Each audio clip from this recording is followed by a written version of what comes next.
Hello viewers, edX learning এ আপনাদের স্বাগত। SLST নবম দশম প্র্যাকটিস সেটের আরো একটি ভিডিও নিয়ে আপনাদের কাছে আমি ইজিদুল। পূর্বের ভিডিওগুলোতে আপনারা খুব ভালো রেসপন্স দেখিয়েছেন। আশা করি এই ভিডিওটিতেও আপনাদের কাছ থেকে ভালো রেসপন্স পাবো। আপনারা অনেকেই ভিডিও দেখছেন কিন্তু চ্যানেলটি সাবস্ক্রাইব করছেন না। প্র্যাকটিস সেটগুলি যদি আপনাদের উপকারে এসে থাকে তাহলে চ্যানেলটি সাবস্ক্রাইব করে পাশে থাকবেন। চ্যানেলের কন্টেন্ট গুলো ভালো লাগলে লাইক ও শেয়ার করবেন আর কমেন্ট করে আপনাদের ফিডব্যাক জানাতে ভুলবেন না। চলুন তাহলে শুরু করা যাক আজকের প্রথম প্রশ্ন দিয়ে। আজকের প্রথম প্রশ্ন হলো পায়জামা শব্দটি কি শব্দ? হ্যাঁ, তো এই পায়জামা শব্দ এটা হলো ফার্সি শব্দ। হ্যাঁ, এটা হলো ফার্সি শব্দ। হাকিম শব্দটি কি শব্দ? তৎসম, তদ্ভব, ফার্সি না আরবি? এটা হবে হাকিম শব্দটি ঘ নম্বর উত্তর হবে আরবি শব্দ। 3 নম্বর প্রশ্ন, পিত অম্বর যাহার পীতাম্বর কোন সমাসের উদাহরণ? তো বহুব্রী তৎপুরুষ কর্মধারায়, এখানে দুবার কর্মধারায় আছে, যাই হোক। তো পীতম্বর যাহার এখানে দেখো কৃষ্ণকে বোঝাচ্ছে, কৃষ্ণ অর্থাৎ পীতাম্বর হলো কৃষ্ণ। হ্যাঁ, তো তাই দেখো এটা এটা হবে কি বহুব্রীহি সমাস। 4 নম্বরে ওই সেম বাক্যটাই আছে যে পীত যে অম্বর সেই পীতাম্বর, এখানে কোন সমাস? এটা হলো কর্মধারয় সমাস। বহুব্রী এবং কর্মধারয় সমাসের সংজ্ঞা এবং বৈশিষ্ট্য পড়লেই তোমরা জানতে পারবে এটার বিষয়টা। তো পরীক্ষায় এরকমও প্রশ্ন থাকতে পারে যে দেখো সেম জিনিস শুধু একটু আলাদা করে দিয়ে জিজ্ঞেস করতে পারে। তো তাই সমাস যে আমাদের নবম দশম শ্রেণীর সিলেবাসে যা সমাসের যে ইয়েগুলো আছে সেগুলো কি ভালো করে পড়ে নিতে হবে। তারপরে কি বলেছে 5 নম্বর, বাংলা অব্যয়ের কয়টি ভাগ? তো বাংলা অব্যয়ের মোট 4টি ভাগ। হ্যাঁ, 4টি ভাগ কি কি? পদান্বয়ী অব্যয়, অনন্বয়ী অব্যয়, সমুচ্চয়ী অব্যয় আর অনুকার বা ধনাত্মক অব্যয়। এই হলো মোট 4টে ভাগ বাংলা অব্যয়ের। অব্যয়ের শ্রেণীবিভাগ যদি তোমরা দেখো তাহলে সেখানে বামনদেব চক্রবর্তীর বইয়ে যদি দেখো বা ক্লাস 10 এর কোনো ভালো ব্যাকরণ, ভালো রাইটারের ব্যাকরণ দেখো তাহলে এই 4টে ভাগ পেয়ে যাবে। হ্যাঁ, পুরুষ ভেদে ক্রিয়ার কয়টি রূপ? পুরুষ ভেদে ক্রিয়ার কয়টি রূপ এটা আমার আপাতত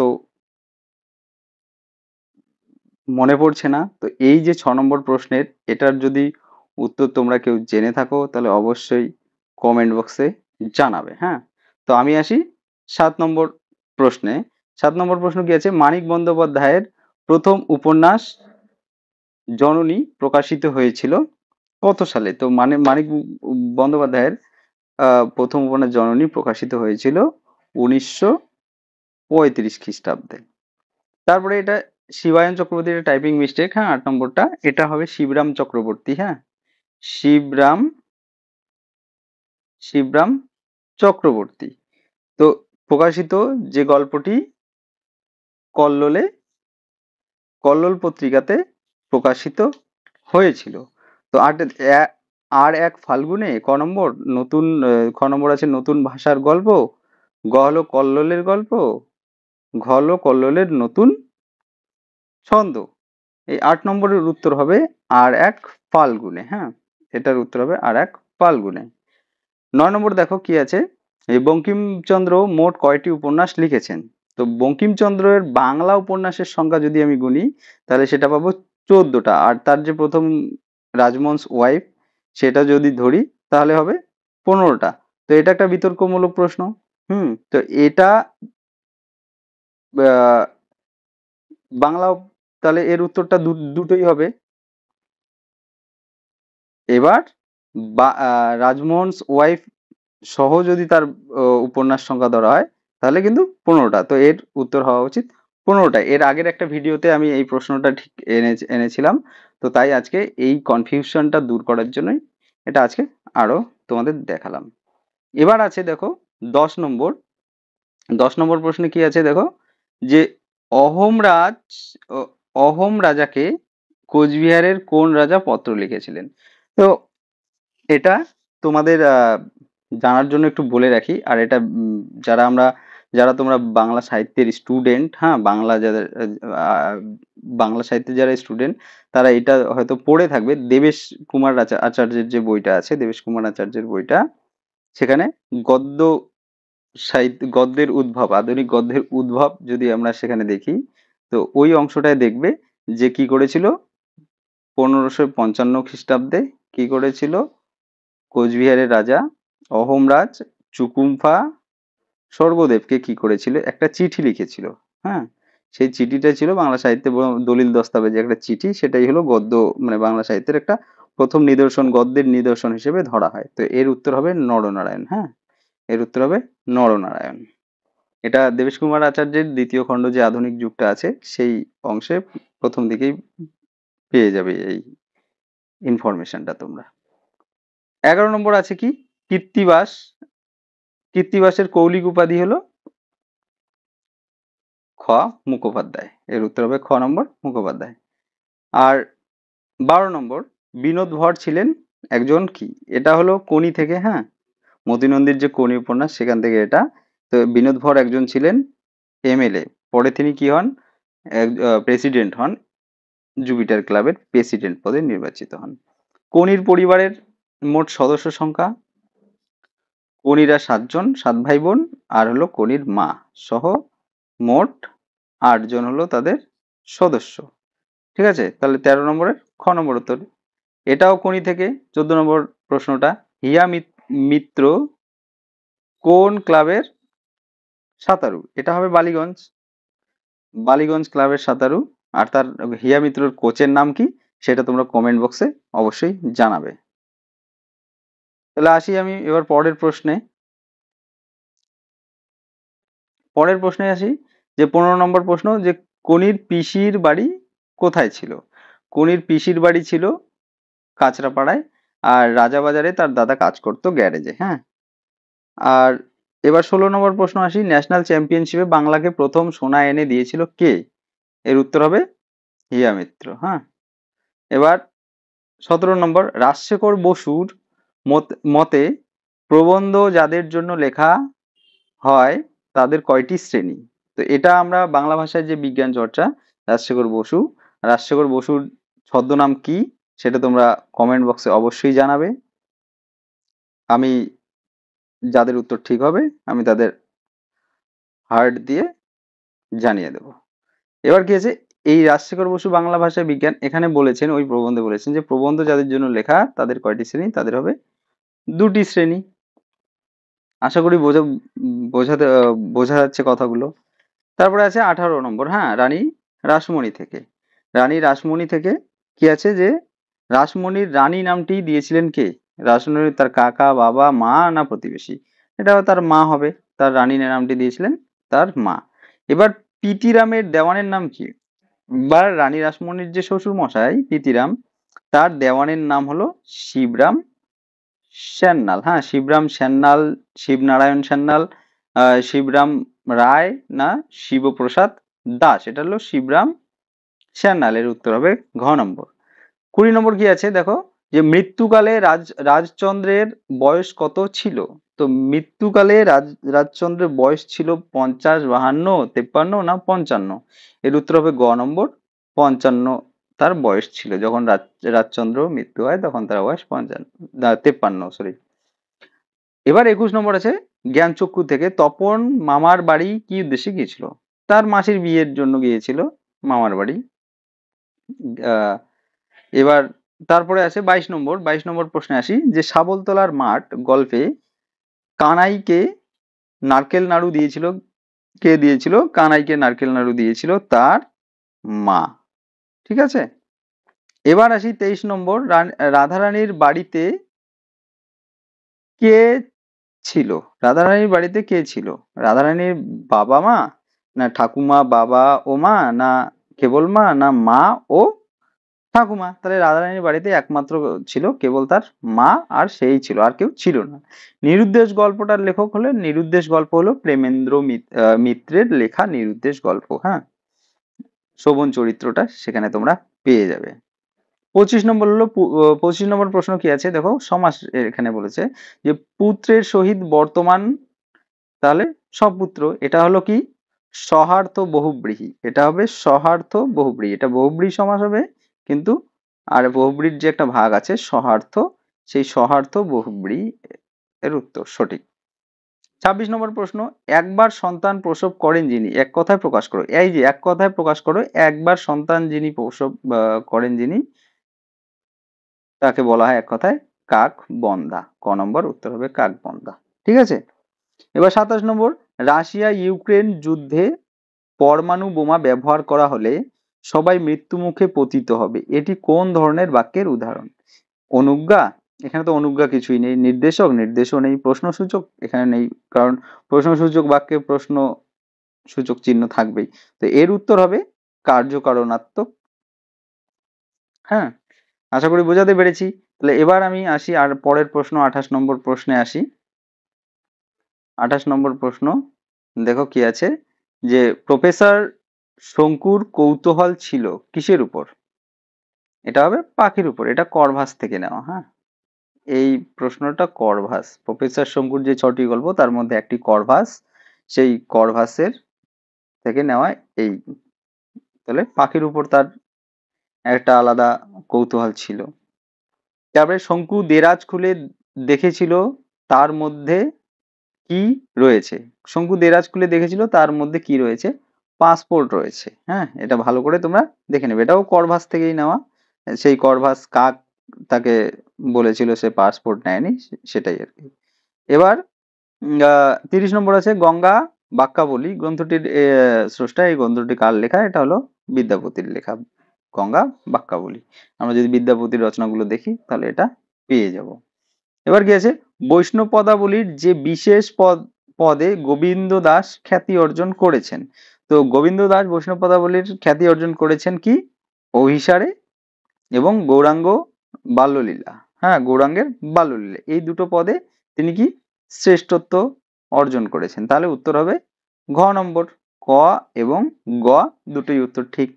এবার আছে প্রশ্ন, পরের প্রশ্ন হবে 32 নম্বর, কি আছে দেখো, বিদ্যাপতির শ্রেষ্ঠ ভাবশিষ্য কে ছিলেন? বিদ্যাপতির শ্রেষ্ঠ ভাবশিষ্য হলেন বলরাম দাস, গোবিন্দ দাস, চণ্ডীদাস না জ্ঞান দাস? এর উত্তর হবে গোবিন্দ দাস, কারণ গোবিন্দ দাসকে কি বলা হয়? দ্বিতীয় বিদ্যাপতি। এর উত্তর হলো খ নম্বর গোবিন্দ দাস, কারণ গোবিন্দ দাসকে কি বলা হয়? দ্বিতীয় বিদ্যাপতি। হ্যাঁ, তাই এর উত্তর খ নম্বর। আর ছোট বিদ্যাপতি কাকে বলা হয়? তোমরা কমেন্ট বক্সে সেটা আমাকে জানাবে, লিখে জানাবে। গোবিন্দ দাসকে বলা হয় দ্বিতীয় বিদ্যাপতি। দ্বিতীয় বিদ্যাপতি বলা হয় গোবিন্দ দাসকে। আমার প্রশ্ন হলো ছোট বিদ্যাপতি, ছোট বিদ্যাপতি কাকে বলা হয়? সেটা তোমরা কমেন্ট করে কমেন্ট বক্সে অবশ্যই জানাবে।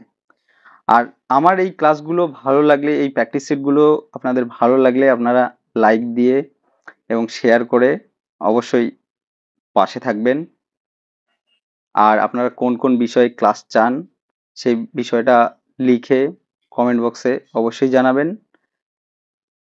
আর আপনাদের মধ্যে অনেকেই ভিডিও আমার দেখেন কিন্তু সাবস্ক্রাইব করেন না, তো চ্যানেলটি সাবস্ক্রাইব করে পাশে থাকবেন, যাতে আপনারা আমার পরবর্তী যে ভিডিওগুলো আসবে, আমি চেষ্টা করছি ভালো ভালো কন্টেন্ট দেওয়ার, ভালোভাবে ইয়ে করার।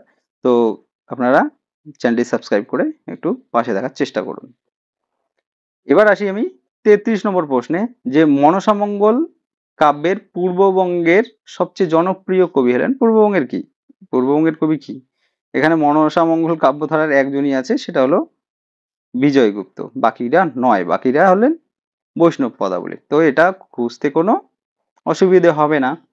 তো এই বিজয়গুপ্তের কাব্যের নাম কি সেটা কমেন্ট বক্সে কমেন্ট করে জানাও। আর এই ভিডিও থেকে আমি আজ থেকে একটু শুরু করব যে আমি কিছু প্রশ্ন উত্তর করার পর এর রিলেটেড আর কি আছে সেটা আপনাদের থেকে জানতে চাইবো। আপনারা একটু স্টাডি করে সেটা কমেন্ট বক্সে অবশ্যই জানাবেন, যাতে এভাবে কি হবে, আপনারা অ্যাক্টিভ ভাবে একটা জিনিসের প্রতি আপনাদের জানা হচ্ছে, প্লাস একটা ইন্টারাকশন হচ্ছে আমাদের মধ্যে। তো সেই জিনিসটাই আর কি আমি করতে যাচ্ছি। তো 34 নম্বর কি আছে, যে বাগেশ্বরী শিল্প প্রবন্ধাবলী গ্রন্থটির স্রষ্টাকে। এটা এটা সোজা একটা বাগেশ্বরী শিল্প প্রবন্ধাবলী, এটা হলো উত্তর হলো ক নম্বর, হ্যাঁ, অবনীন্দ্রনাথ ঠাকুর। 35 নম্বর কি আছে, চীনারা চিরকাল যা দিয়ে লিখে আসছেন সেটা হলো, এটা হলো হারিয়ে যাওয়া কালিকলম, সেখান থেকে এটা হলো তুলি, উত্তর হবে তুলি।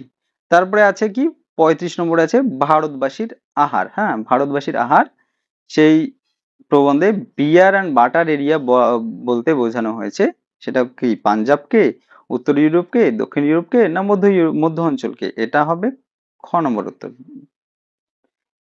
এর উত্তর হবে খ নম্বর, হ্যাঁ, উত্তর ইউরোপকে বিয়ার অ্যান্ড বাটার এরিয়া বলা হয়। 37 নম্বর কি আছে, ভারতবর্ষের অতি প্রাচীন একটি খাবার অথচ বাইরে তেমন প্রসার লাভ করেনি, এটা হবে কোনটি? খিচুড়ি, লুচি, পায়েস, না সবগুলি? তো এর ভারতবাসীর আহার, এটা সুনীতি কুমার চট্টোপাধ্যায়ের প্রবন্ধটা। তো এ এর উত্তর হবে সবগুলি, হ্যাঁ, সবগুলি প্রসার লাভ করেনি ভারতে। এগুলো প্রাচীন খাবার এবং বিখ্যাত, কিন্তু এগুলো সেভাবে প্রসার লাভ করেনি। 38 নম্বর কি আছে, যে দরজার পাশ দিয়ে যে বুড়ো মানুষটি চলে গেলেন তিনি কে? এটা হলো ইলিয়াস গল্পের একটা লাইন, ইলিয়াস গল্প থেকে এই প্রশ্নটা। তো দরজার পাশ দিয়ে যে বুড়ো মানুষটি চলে গেলেন সেটা হলেন মোহাম্মদ শাহ, হ্যাঁ, কারণ ইলিয়াস কাদের মোহাম্মদ শাহের বাড়িতেই আশ্রয় নিয়েছিল। তারপরে দেখুন কি আছে, যে 39 ধীবর বৃত্তান্ত গল্পে জেলেকে কুকুর বা শকুনি দিয়ে খাওয়াবার কথা বলেছিল, কে বলেছিল? রাজরক্ষী, রাজচালক, প্রথম রক্ষী, না দ্বিতীয় রক্ষী? এটার উত্তর হবে ঘ নম্বর, দ্বিতীয় রক্ষী, হ্যাঁ। এবার 40 নম্বর প্রশ্ন, 40 নম্বর প্রশ্নে কি আছে, যে দাম গল্পে লেখককে মাস্টারমশাই কোন নামে ডেকেছিল? মাস্টারমশাই দাম গল্পে লেখককে সুকুমার নামে ডেকেছিল। এটা একটা খুবই সোজা প্রশ্ন রেখেছি আপনাদের জন্য। আর কমেন্ট বক্সে তোমরা জানাও যে কি, দাম গল্পে মাস্টারমশাই, না সুকুমার মাস্টারমশাইয়ের যে গল্পটা লিখে কত টাকা পেয়েছিলেন সেটা কমেন্ট করে জানাও। এবার 41 নম্বর প্রশ্নে আসি। 41 নম্বর প্রশ্ন কি আছে, হুতুম প্যাঁচার নকশা প্রকাশ কাল কত? হুতুম প্যাঁচার নকশা এখানে 62, 1862, 1865, 67, না 1869 খ্রিস্টাব্দে? তো এর উত্তর হবে 62। কোনো কোনো বইয়ে লেখা আছে 61, 1861 কোনো কোনো বইয়ে লেখা আছে, তো এর উত্তর হবে 62। 42 নম্বর আছে, দেখো, সৈয়দ মুস্তাফা আলীর মতে বাঙালির সর্বশ্রেষ্ঠ সৃষ্টি কোনটি? চর্যাপদ, পদাবলী কীর্তন, লোকগীতি, না বাউল? তো এটা সৈয়দ মুস্তাফা আলীর, এটা নবনব সৃষ্টি, নবনব সৃষ্টি, সেই প্রবন্ধটার অংশ। তো এটা শেষের দিকে তোমরা এই পেয়ে যাবে যে পদাবলী কীর্তন হলো বাঙালির সর্বশ্রেষ্ঠ কীর্তি, ঠিক আছে, সৃষ্টি, এটা পদাবলী কীর্তন উত্তর। এবার 47 ঝোড়ো সাধু গল্প, ঝোড়ো সাধু গল্পের তরুণ সাংবাদিকের নাম হলো কি, মোহন প্যাটেল। এবার 44 নম্বর প্রশ্ন, 44-এ কি আছে, 44 নম্বর প্রশ্ন একটু দেখার চেষ্টা করি। 44 নম্বর প্রশ্ন, পথে প্রবাসে, এটা হলো পথে প্রবাসে নামক গদ্য অংশে রবীন্দ্রনাথ ঠাকুরের কোন গ্রন্থের কথা আছে? এটা পথে প্রবাসে কার লেখা? অন্নদাশঙ্কর রায়ের। সেই প্রবন্ধে রবীন্দ্রনাথ ঠাকুরের একটা গ্রন্থের উল্লেখ আছে, সেটা হলো জীবন স্মৃতি, সঞ্চয়িতা, চয়নিকা, না সোনার তরী? তো এর উত্তর হবে গ নম্বর, চয়নিকা। 45 নম্বর প্রশ্নটা দেখি, যে ছেলেটি বুদ্ধিমান কিন্তু অলস কোন ধরনের বাক্যের উদাহরণ? তো এটা সরল বাক্য হবে না, কারণ এখানে কিন্তু আছে। এটা জটিল বাক্যও হবে না, কারণ যে বা যারা এরকম কিছু নেই। এখানে কি আছে, এটা একটা অব্যয় পদ। তো এটা হলো জটিল বাক্যে কি থাকে, অব্যয় পদ থাকে। কিন্তু বা বা এরকম অনেক কিছু, বাক্যের যে শ্রেণী বিভাগ, সেই শ্রেণী বিভাগটা যদি তোমরা দেখো তাহলে অবশ্যই এই জিনিসটা পেয়ে যাবে। আরেকটা, যে এই যে বাক্য কত ধরনের, এই যে বাক্য, এই যে বাক্যের যে শ্রেণী বাক্য, মানে একটা প্রশ্ন করি, যে বাক্য কত প্রকার, হুম, গঠনগত দিক থেকে বাক্য কত কত প্রকার? তো এর উত্তর না বামনদেব চক্রবর্তীর বইয়ে যা আছে সেটাই হবে। বামনদেব চক্রবর্তী কি করেছেন, 3 ভাগে ভাগ করেছেন, সরল বাক্য, জটিল বাক্য, যৌগিক বাক্য। তিনি মিশ্র বাক্যের, আর ক্লাস 10 এর একটা মানে ব্যাকরণ বইগুলোতে কি মিশ্র বাক্য বলে একটা টার্ম পাওয়া যায়, তিনি সেটা করেননি। তো এর উত্তর বামনদেব ব্যাকরণ বইটা অথেন্টিক, তাই এই বামনদেব ব্যাকরণ বই নিয়েই এগোনো উচিত আর কি, আমি মনে করি। তারপরে 46 নম্বর, কয়েকটি গ্রাম বা মৌজার সমষ্টি এক কথায় প্রকাশ করো। এটা কয়েকটি গ্রাম বা মৌজার সমষ্টি, এটাকে বলা হয় ডিহি। এটা তোমরা ব্যাকরণ বইয়ে দেখে নেবে, বামনদেব চক্রবর্তীর বইয়ে এক কথায় প্রকাশ যেখানে আছে এটা তোমরা সেখানে পেয়ে যাবে। তারপরে দেখো 47-এর কুটিল বুদ্ধির সাথে কোনো বাগ মানে কোন বাগ বিধিটি সামঞ্জস্যপূর্ণ। কুটিল বুদ্ধির সঙ্গে এখানে হবে, দেখো, ঝোলে ঝালে অঞ্চলে না জিলিপির পেঁচ না জলে কুমির ডাঙায় বাঘ, ঝোপ বুঝে কোপ মারা। এখানে জিলিপির পেঁচ অর্থাৎ অতি চালাক অর্থে ব্যবহার হচ্ছে, তো সেটাই হলো। এবার 48 কি আছে, আচার শব্দটি কি ধরনের শব্দ? এটা একটা পর্তুগিজ শব্দ। 49 দেখি, রাজার নির্মিত পথ রাজপথ, সমাস নির্ণয় করো। তো রাজা নির্মিত পথ হলো রাজপথ, এটা হলো বহুব্রীহি সমাস। এবার 50 নম্বর, আজকের এই সেটের শেষ প্রশ্ন। এবং আগের যে সেট আছে, আগের সেটে আমি বলেছিলাম, আগের প্র্যাকটিস সেটে আমি বলেছিলাম যে আপনাদের আমি প্রত্যেক দিন কি করব, যে এই সেটগুলো হয়ে যাওয়ার পর, মানে 50টা প্রশ্ন হয়ে যাওয়ার পর আমি কি করব, যে প্রফেসর শঙ্কুর ডায়েরি থেকে এক একটা করে চ্যাপ্টার থেকে আমি কমসে কম 25 থেকে 30টা প্রশ্ন আনার চেষ্টা করব। তো আজকেও সেই জিনিসটা থাকছে, তার জন্য আপনারা ভিডিওটা শেষ পর্যন্ত দেখতে থাকুন, স্কিপ করবেন না। আর প্রশ্নগুলো খুব ভাইটাল। আর প্রফেসর শঙ্কুর আজকে থাকছে কি, প্রফেসর শঙ্কু এবং যে আশ্চর্য পুতুল যে গল্পটা আছে সেই গল্প থেকে মোট 36টা প্রশ্ন থাকছে। আর প্রশ্নগুলো মানে এমন ভাবে ইয়ে করা যাতে প্রত্যেকটা পুরো গল্পটাই কি হবে, রিভিশন হয়ে যাবে এবং খুব পরীক্ষায় আসার সম্ভাব্য প্রশ্ন সেই 36টা প্রশ্ন। তাই ভিডিওটি শেষ পর্যন্ত দেখতে থাকুন। আর ভিডিওটি, এই ক্লাসটি যদি ভালো লাগে তো অবশ্যই লাইক করে দেবেন। 50 নম্বর প্রশ্নটা কি আছে দেখুন, যে করিলাম বাসা মনে হলো আশা ক্রিয়ার কোন কাল? তো এর উত্তর হবে, এটা সাধারণ অতীত হয়, এটা ঘটমান অতীত হয়। তো দুটো উত্তরই নেওয়া যায়। হুম, দুটো উত্তরই নেওয়া যায়, কিন্তু এটা আমি গ নম্বরটাই নেব, ঘটমান অতীত।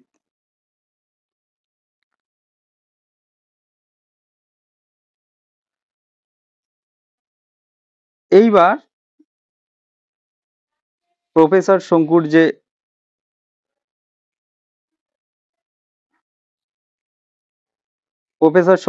ইয়ে আছে সেটায় আসি। এই যেটা প্রফেসর শঙ্কু ও আশ্চর্য পুতুল যে আছে সেই গল্পটা থেকে মোট 36টা যে প্রশ্ন, তার প্রথম প্রশ্ন হলো কি আছে, যে কোন একাডেমি প্রফেসর শঙ্কুকে ডক্টর উপাধি দান করেছিল? তিনি পিএইচডি, প্রফেসর শঙ্কু এবং আশ্চর্য পুতুল যদি আমি প্রথম দিকেই দেখি, তাহলে সেখানে তোমরা পেয়ে যাবে কিভাবে, যে কোন একাডেমি প্রফেসর শঙ্কুকে ডক্টর উপাধি দান করে, সেটা হলো সুইডিশ একাডেমি অফ সায়েন্স। সেখানে তিনি পিএইচডি ডিগ্রি লাভ করেছিলেন, সুইডিশ একাডেমি অফ সায়েন্স। এর উত্তর হবে ক নম্বর। 2 নম্বর কি আছে, প্রফেসর শঙ্কু কোন মাসে সুইডেন গিয়েছিলেন? তাহলে কোন মাসে, এটা ওই গল্পটাতেই প্রথম দিকে পড়লেই পেয়ে যাবে, এটা মে মাসে তিনি গিয়েছিলেন। 3 নম্বর কি আছে, যে ইংল্যান্ডে গিয়ে প্রফেসর শঙ্কুর সঙ্গে কার আলাপ হয়েছিল? তো ইংল্যান্ডে গিয়ে প্রফেসর শঙ্কুর আলাপ হয়েছিল প্রাণীতত্ত্ববিদ প্রফেসর আর্চিবল অ্যাকোরেড, তার বন্ধু এই যে প্রফেসর আর্চিবল অ্যাকোরেডের সঙ্গে তার আলাপ হয়েছিল। এবার 4 নম্বর প্রশ্ন আছে, প্রফেসর শঙ্কুর গিরিডির ল্যাবরেটরিতে কে গিয়েছিলেন? তো এর উত্তর হবে, গিরিডির ল্যাবরেটরিতে তার গিয়েছিলেন এই যে বৈজ্ঞানিক সবেনসেন। হ্যাঁ, 4 নম্বর, বৈজ্ঞানিক সবেনসেন তার গিরিডির ল্যাবরেটরিতে তিনি গিয়েছিলেন। নরওয়ে ভ্রমণের সময় কার মৃত্যু হয়েছিল? আর্চিবল অ্যাকোরেডের, না গ্রেগর লিন্ডকুইস্টের, না সবেনসেন, না কোনোটি নয়। এর উত্তর হবে তার বন্ধু প্রাণীতত্ত্ববিদ যে আছে আর্চিবল অ্যাকোরেড, তার মৃত্যু হয়েছিল নরওয়ে ভ্রমণকালে। নরওয়ে ভ্রমণকালে। এবার আছে, আর নরওয়ে ভ্রমণের সময় কার মৃত্যু হয়েছিল? এটা আর্চিবাল্ড অ্যাকোরেট যেমন হয়, তো এর তিনি কত বছর আগে মারা যান, এটা তোমরা কমেন্ট বক্সে অবশ্যই জানাবে। এবার 6 নম্বর আছে কি, যে আর্চিবাল্ড অ্যাকোরেটের স্টাডির বিষয় কি ছিল? আর আর্চিবাল্ড অ্যাকোরেটের স্টাডির বিষয় নরওয়ের লেমিং নামক ইঁদুর, না নরওয়ের লেমিং নামক ঈগল, না লেমিং নামক পেঙ্গুইন, না কোনোটিও নয়। তো এর উত্তর হবে লেমিং নামক ইঁদুর জাতীয় যে প্রাণী আছে, এর উত্তর ক নম্বর। এবার 7 নম্বর প্রশ্নে আসি কি আছে, যে লিন্ডকুইস্ট, গ্রেগর লিন্ডকুইস্ট, 7 নম্বর প্রশ্ন, লিন্ডকুইস্ট কোন শহরের বাসিন্দা ছিলেন? নরওয়ের সুইস শহরে, না নরওয়ের সুলিটেলমা শহর, না ইংল্যান্ডের লন্ডন শহর, না সুইডেনের গ্রিডি শহর? তো সুইডেনের গ্রিডি শহর এটা হবে না, এর উত্তর হবে খ নম্বর, নরওয়ের সুলিটেলমা শহর। সুলিটেলমা আসলে কি? সুলিটেলমা আসলে একটা পর্বত শৃঙ্গ, ঠিক আছে। আর 9 নম্বর কি আছে, সুলিটেলমা শহরের কোন প্রান্তে সুলিটেলমা পর্বত আছে?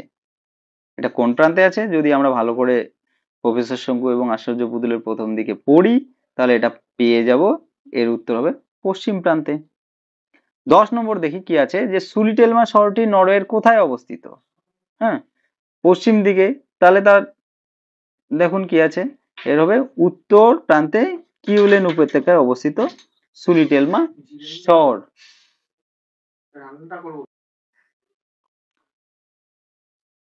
তো এর উত্তর উত্তর প্রান্তের কিওলেন উপত্যকায়। এবার 11 নম্বর প্রশ্নটায় আসি, কি আছে, লিন্ডকুইস্ট প্রফেসর শঙ্কুর দিকে একদৃষ্টে চেয়ে থাকেন, কেন চেয়ে থাকেন?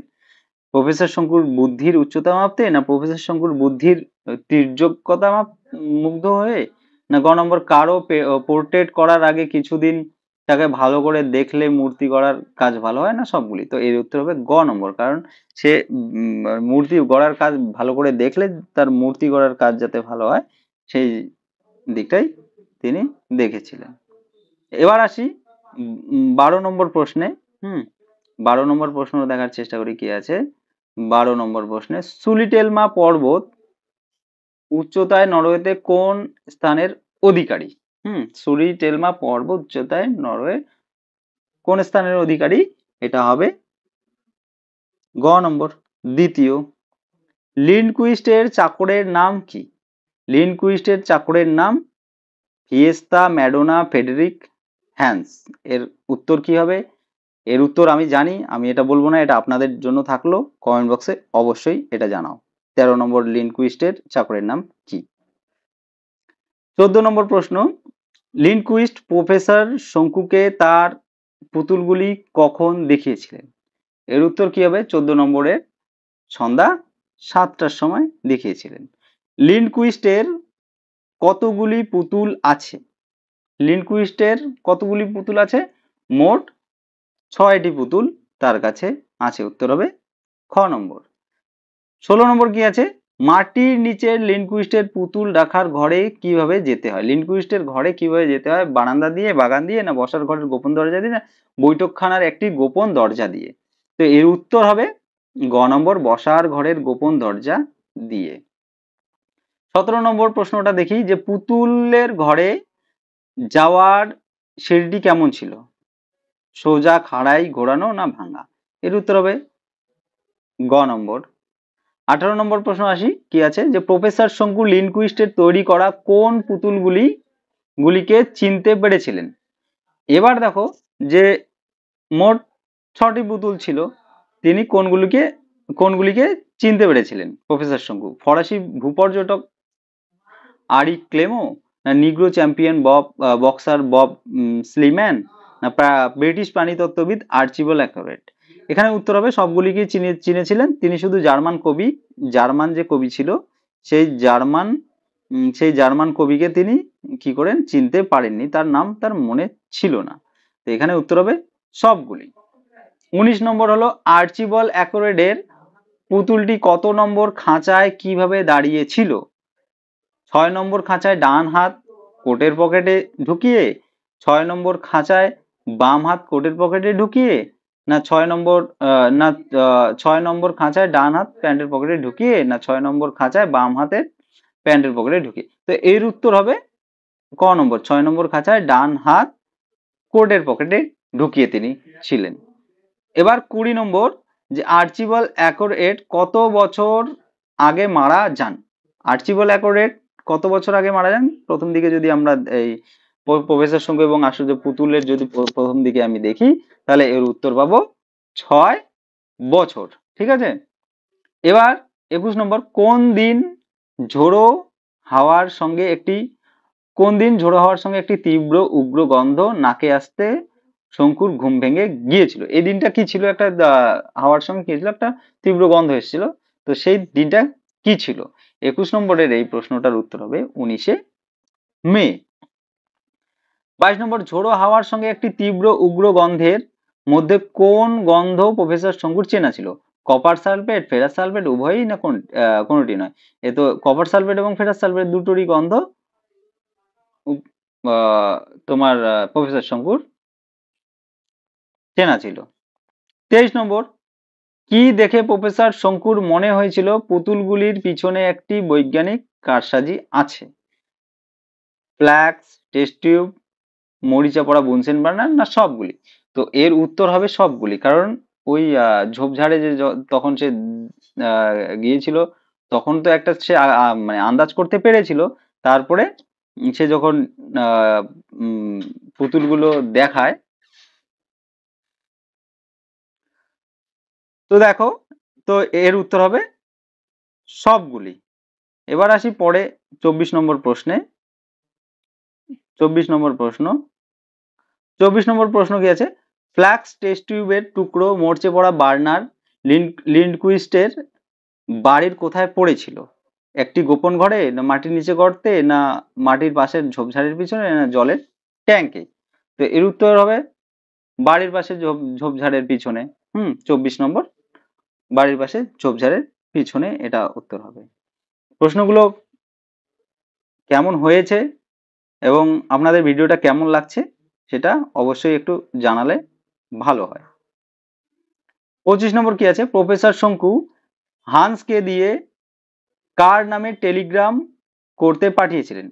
তিনি হান্সকে দিয়ে একটা টাইম পাস করার জন্য, যে যাতে বাড়ি সে ফাঁকা হয় এবং সে লিনকুইস্টের যে যেখানে পুতুলগুলো রাখা আছে সেখানে যেতে পারে, তাই সে কি করেছিল, এই লিনকুইস্টের যে চাকর হান্স, তাকে পাঠিয়েছিল একটা টেলিগ্রাম প্রহ্লাদকে পাঠানোর জন্য। এবার 26 কি আছে? প্রফেসর শঙ্কু সুলিটেলমার পাবলিক লাইব্রেরিতে কি পড়তে গিয়েছিল? এটা হবে লন্ডন টাইমস। ঠিক আছে। 27 নম্বর, প্রফেসর শঙ্কুর লন্ডন টাইমসে কত বছর আগেকার কাগজ অ্যাকোরেটের মৃত্যু সংবাদ পড়েছিল? এর উত্তর হবে 2 বছর। ঠিক আছে, এর উত্তর হবে 2 বছর। অ্যাকোরেটের মৃত্যু সংবাদ কোন তারিখে লন্ডন টাইমসে ছাপা হয়? হ্যাঁ, এই 28 নম্বরের উত্তরটা হবে কোন তারিখে ছাপা হয়? এটা হলো 11ই সেপ্টেম্বর। 11ই সেপ্টেম্বর। এবার আছে 29 নম্বর, লিনকুইস্ট প্রফেসর শঙ্কুকে কিসের সঙ্গে ঘুমের ওষুধ দিতে চেয়েছিল? এটা হবে 4 নম্বর, ওয়াইন। হ্যাঁ,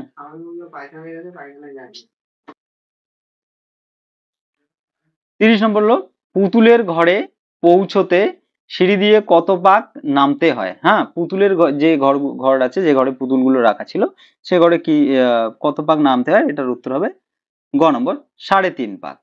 আর শঙ্কুকে কে পালাতে বলেছিল?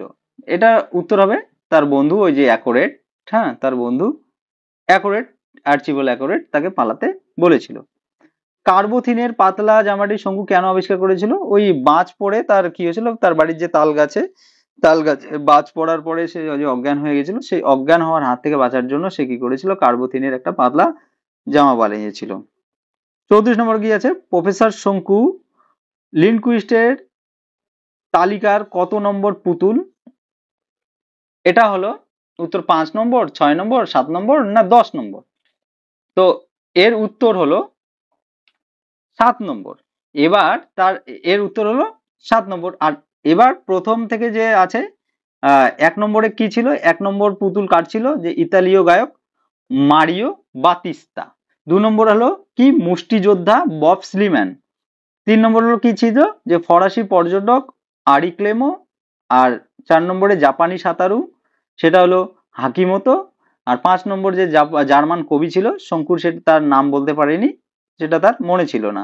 আর 6 নম্বরে যার নাম ছিল যে ছিল সে হলো প্রাণীতত্ত্ববিদ আর্চিবাল্ড অ্যাকারওয়েট, তার বন্ধু। হ্যাঁ, তো এবার 7 নম্বর যে প্রশ্নটা, 7 নম্বর যে পুতুলটা সেটা স্বয়ং শঙ্কুই ছিল। এবার হলো 34 নম্বর কি আছে প্রশ্নটায়, 34 নম্বর প্রশ্নটা কি আছে, যে অ্যাকোরেট কতদিন ধরে লিন্ডকুইস্টের কাচের খাঁচায় বন্দী ছিলেন? 5 বছর, 6 মাস, 2 মাস, 2 বছর। তো এর উত্তর হবে, 34 এর উত্তর হবে 2 বছর, 2 বছর। 35 নম্বর প্রশ্নটা দেখি কি আছে, যে লিন্ডকুইস্টের কাচের খাঁচা থেকে মুক্তি পেয়ে অ্যাকোরেট কোথায় ফিরে গিয়েছিল? এই প্রশ্নটা আমি অ্যান্সার জানি, এই প্রশ্নটার উত্তর আপনাদের জন্য থাকলো, আপনারা কি করবেন কমেন্ট বক্সে জানাবেন। 36 নম্বর, প্রফেসর শঙ্কু কত তারিখে গিরিডিতে ফিরে এসেছিলেন? এই দুটো 35 এবং 36 এই দুটো প্রশ্নই আপনারা কি করবেন, এর উত্তর কমেন্ট করে কমেন্ট বক্সে জানাবেন, তাহলে বোঝা যাবে যে আপনাদের মধ্যে কারা কারা ভিডিওটা আমার শেষ পর্যন্ত দেখছো, আর এই প্রশ্নগুলোর উত্তর অবশ্যই জানাবে। আশা করি আজকের পর্বের প্রশ্নগুলো আপনাদের পরীক্ষা প্রস্তুতিতে অনেকটা সাহায্য করবে। এই সিরিজের বাকি ভিডিওগুলি দেখার জন্য ডেসক্রিপশন বক্সের লিঙ্কে যান, পূর্বে সমস্ত ভিডিওর লিঙ্ক সেখানে দেওয়া আছে। আর ভিডিওটি আপনাদের উপকারে আসলে চ্যানেলটি সাবস্ক্রাইব করে পাশে থাকবেন এবং অবশ্যই লাইক ও শেয়ার করবেন। ধন্যবাদ, দেখা হচ্ছে পরের ভিডিওতে।